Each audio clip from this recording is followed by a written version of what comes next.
नमस्कार दोस्तों, मैं आपको कहानियाँ सुनाता हूँ, सच्ची कहानियाँ जो किसी पर बीती होती हैं। मैं आज आपको कहानी सुना रहा हूँ अपनी, मेरी आप बीती।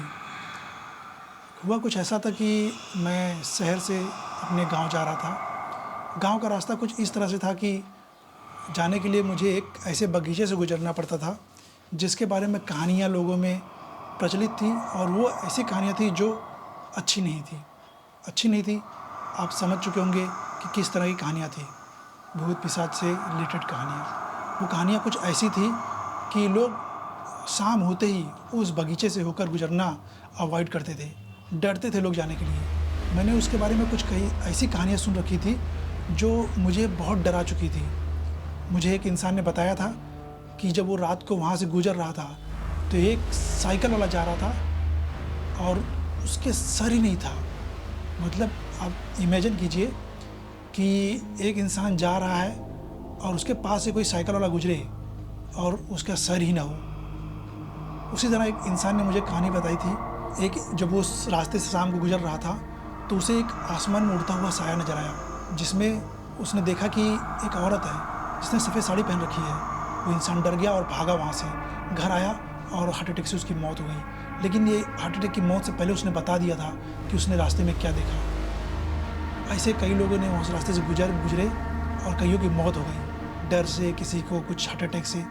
तो मैं भी उस रास्ते से गुज़रा तो बहुत ज़्यादा डर गया था। फिर भी मेरे पास रास्ता नहीं था, मैं कहाँ से जाऊँ?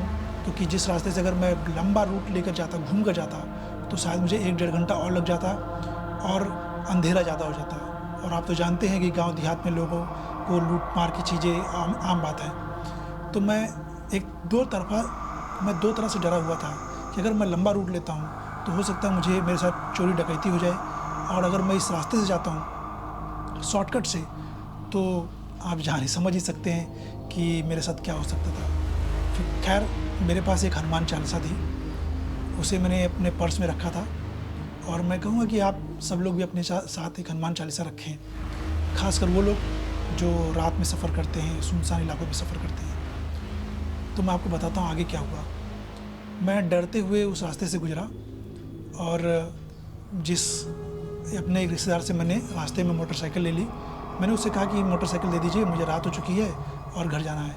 उन लोगों ने मुझे रोका कि आप इस रास्ते से मत जाओ, अंधेरा हो चुका है, कुछ भी हो सकता है। लेकिन मैंने बोला नहीं, डरने की बात नहीं है, मैं चले जाऊँगा। उन्होंने काफ़ी कुछ समझाया, लेकिन मैं नहीं माना। तो वो लोग भी जाने दिए मुझे, बोले कि ठीक है आपकी मर्ज़ी, लेकिन संभल के जाइएगा। मैंने गाड़ी स्टार्ट की, मोटरसाइकिल लिया, अपने रिश्तेदार का मोटरसाइकिल लिया और चल दिया वहाँ से। मैं चलता चला जा रहा था और मैंने वहाँ पर कह तो दिया कि मैं नहीं डरता हूँ और ऐसी बातें बकवास हैं, लेकिन मैं डर गया था। मैं अंदर से डरा हुआ था कि क्या होगा, और मैं रास्ते में आकर पछताने लगा कि आखिर मैं वहीं रुक गया होता तो क्या होता। और अंधेरा होता चला गया, कोहरा छाने लगा, ठंडी का मौसम था, कोहरा छाने लगा। आप इमेजिन नहीं करेंगे, जैसे ही मैं उस बगीचे के कॉर्नर पे पहुँचा, मतलब समझ लीजिए गेट पे पहुँचा हूँ, 1-2 स्टेप आगे बढ़ा रहूँगा, मेरी मोटरसाइकिल बंद हो गई। मैं समझ नहीं पा रहा था कि क्या हो गया। अब मेरी हार्ट बीट एकदम तेज़ हो गई, मैं पसीने से लथपथ हो गया, और उस वक्त मेरे पास कोई चारा नहीं था। मैं डर के मारे भगवान को याद कर रहा था। मैं सोच रहा था कि मैंने अपने आप को पचासों गालियाँ दी होंगी कि मैंने अपने रिश्तेदारों की बात क्यों नहीं सुनी। मैं वहीं रुक गया होता तो कितना अच्छा होता।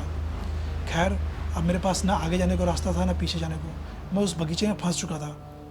फिर मुझे ऐसा लगने लगा जैसे मेरे आसपास कुछ लोग घूम रहे हैं। मेरी सांसें फूलने लगी। मुझे मतलब मेरी हार्ट बीट इतनी तेज़ हो गई कि मेरे पसीने से मैं मतलब भीग चुका था, और कभी मेरे आगे से, कभी पीछे से कोई मुझे गुजरता हुआ महसूस हो रहा था। मैं बता नहीं सकता कि उस वक्त मैं क्या फ़ील कर रहा था। खैर, मुझे मतलब बहुत कुछ सोचने के बाद मैं समझ आया कि मेरे पास हनुमान चालीसा है। मैंने हनुमान चालीसा पे हाथ रखा और मन में ही हनुमान चालीसा गुनगुनाने लगा, और मोटरसाइकिल में लगातार किक मारे जा रहा था। उस वक्त सेल्फ स्टार्ट गाड़ियाँ नहीं होती थी, कम होती थी, बहुत कम लोगों के पास सेल्फ स्टार्ट गाड़ियाँ होती थी। तो मैं उसको स्टार्ट करने की कोशिश कर रहा था, किक मारे जा रहा था, नहीं स्टार्ट हो रही थी। आखिरकार मैंने सोचा मैं क्या करूँ। फिर मैंने हनुमान चालीसा पढ़ते हुए मन में ही, और मैंने वायर अपने सब टाइट किए, गाड़ी को थोड़ा लिटाया, इधर उधर से किया। फिर एक बार जय श्री राम बोलकर, हनुमान जी का नाम लेकर मैंने ज़ोरदार किक मारा और स्टार्ट किया मोटरसाइकिल को। आप यकीन नहीं मानेंगे, गाड़ी स्टार्ट हो गई। मेरे खुशी का ठिकाना नहीं रहा और मैंने गाड़ी स्टार्ट किया, बैठा गाड़ी पर और मैं चल दिया। अब जैसे जैसे मैं बगीचे से जा रहा था, मेरी गाड़ी की आवाज़ इस तरह से बदल रही थी जैसे उसमें कितना लोड पड़ रहा है। ऐसा लग रहा था गाड़ी को कोई खींच रहा है। मैं फुल एक्सीलरेटर दे रहा था और गाड़ी को धीरे धीरे आगे बढ़ा रहा था। बरसात का मौसम मतलब था नहीं, लेकिन पता नहीं क्यों कैसे लग रहा था कि जैसे ज़मीन गीली है और गीली होने के नाते गाड़ी उसका पहिया उसमें धंसते जा रहा था। लेकिन फिर भी मैं हनुमान चालीसा पढ़ते हुए, राम जी का नाम लेते हुए, गाड़ी को एक्सीलरेटर तेज़ करते हुए बढ़ते हुए चले गया। जैसे मैं बगीचे के बाहर आया, गाड़ी पर लोड कम हो गया और मुझे जो गर्म हवा लग रही थी आसपास में, वो फिर ठंडक में बदल गई। अब सोचिए, बगीचे में मुझे गर्म लग रहा था, कोहरा था, और बाहर आने के बाद में कोहरा भी कुछ कम हुआ और मुझे ठंड लगने लगा। गर्मी न लगे, ठंड लगने लगा और मैं फिर आगे बढ़ता गया। मैं कैसे भी करके घर पहुंचा। घर पहुंचने के बाद लोगों ने मुझे देखा, बोले इतने रात को किस रास्ते से आए हो।